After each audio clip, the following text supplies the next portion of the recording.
E o que a gente faz como adultos para lidar com isso tudo? Autoconhecimento. Assim como o superdotado adora conhecer, porque é um cérebro que vive para aprender, ele ama conhecer. Por isso que a maior decepção quando vai para uma escola a primeira vez, nossa, eu vou nadar, eu vou para o céu. Aí quando chega lá o choque de realidade, cala a boca, quieta.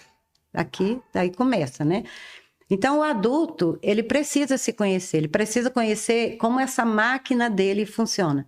Por que que ele, por exemplo, não consegue sustentar uma bateria social numa festa? Por que que ele vai, que o ambiente de trabalho, ele não consegue suportar a conversa dos colegas, porque é muito, chega a ser medíocre no sentido assim de superficialidade. Aí ele quer entrar com alguma ideia, com alguma coisa, não pode, porque senão vai chamar de exibir essas coisas. O que que ele precisa saber? Por que que ele se incomoda com o ambiente de trabalho? O que que tem naquela sala, no comportamento das pessoas que afeta? Porque o que que ele faz? Ele agrega tudo, se sobrecarrega no ambiente de trabalho e quando ele chega em casa exaurido. Aí cada vez que isso acontece, que baixa essa energia, é como se fosse um elástico, por exemplo. Ele vem aqui, aí ele voltou, deu uma... desestressou um pouquinho, aí só que não volta à forma que era.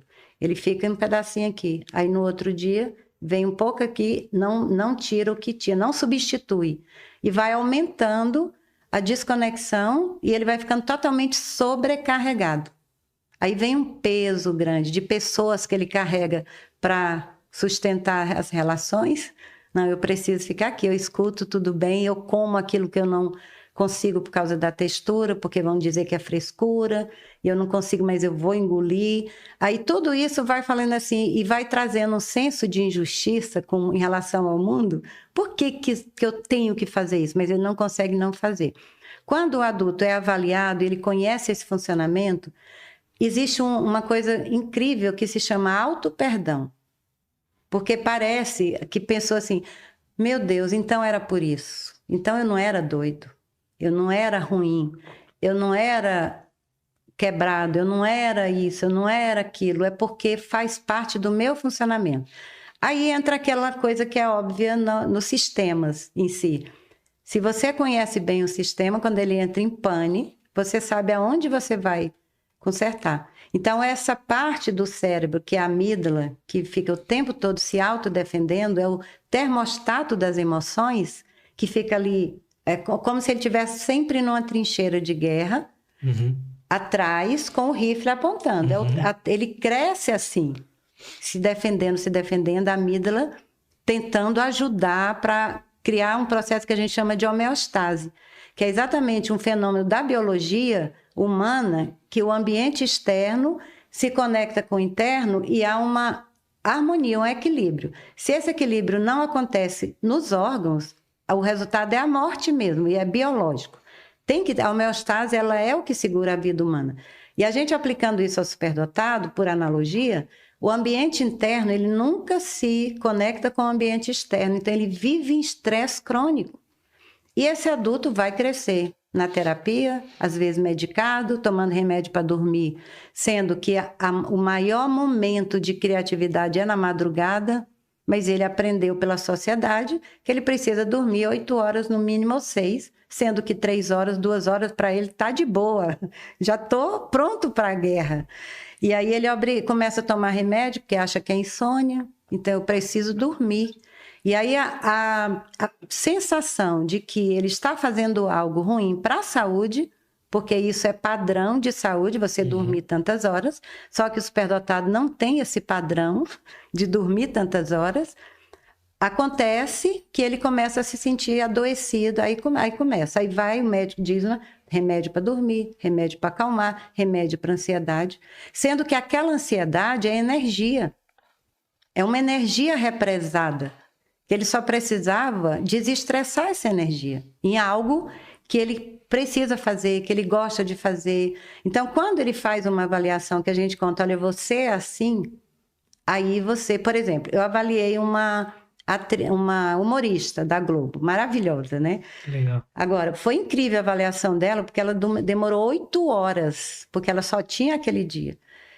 E aí, quando eu fui passar a devolutiva, quanta coisa ela descobriu. Porque ela, na avaliação, ela estava assim, tem uma estante atrás, enquanto eu fazia a entrevista, conversava, via as intervenções, aí ela olhava assim, por exemplo, eu estou olhando aquilo ali, está me incomodando, está me machucando, porque não está simétrico.